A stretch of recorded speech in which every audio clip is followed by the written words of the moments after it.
G'day viewers, time once more for Totally Fucked Up Friday, where I bring you all the stories that really do prove the world's totally fucked up.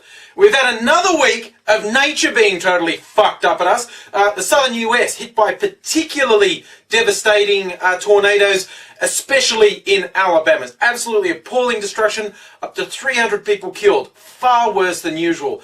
And because a lot of people need help, there'll be a link down here, a story with links to a few different organisations that are providing aid. If you want to help out, there'll be donation links there.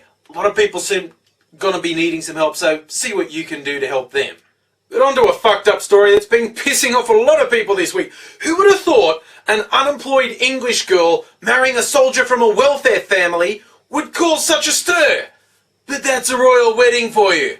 And thankfully, by the time this goes out, the royal wedding will be over. So no more stories, no more media saturation speculating on what will Kate's dress look like. Oh my god, who designed it? Oh my god, oh my god, oh my god. Yeah, now we will just put up with endless tabloid speculation about when she's pregnant or when he's having an affair and she started sticking her head in the oven. Oh god, old media, why can't you fucking die already? But one story from this week that I will single out for being particularly fucked up was the London police apparently deciding they can prosecute thought crime. They were going after people that they just thought didn't like the royal wedding, and they might have been going to disrupt it.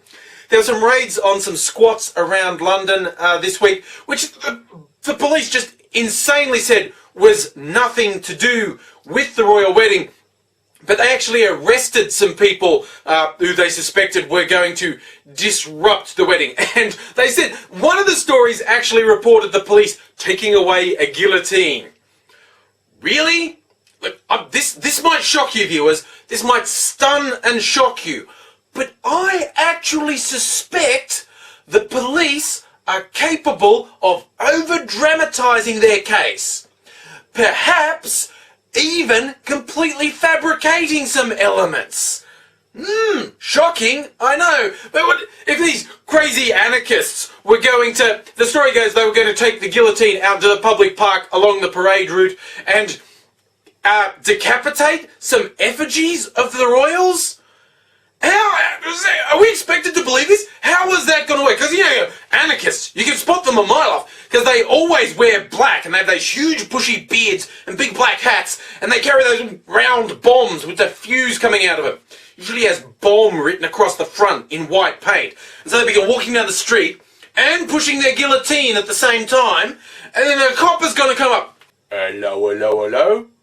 What's your list then? It's nothing. What? What have I done? I've done nothing! Sir, you appear to have a guillotine there with you. Was you getting up to some mischief?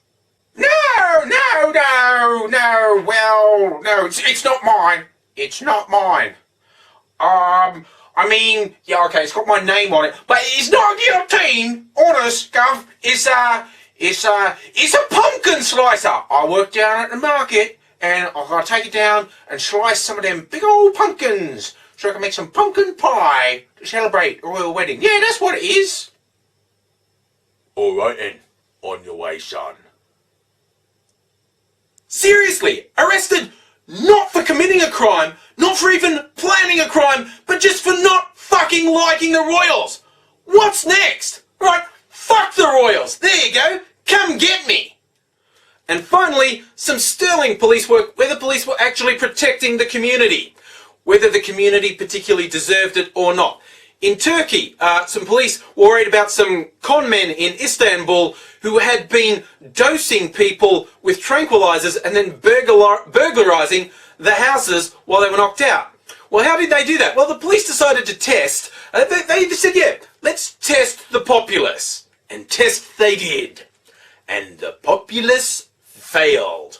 What the police did, they basically dressed up in white lab coats, stethoscopes, clipboards, and they knocked on people's door and said, oh, part of the health program, take this pill, it's good for heart disease. Here, take it. And apparently, 86 out of 100 people took the pill then and there. Okay, people, pay attention. I'm going to help you out here.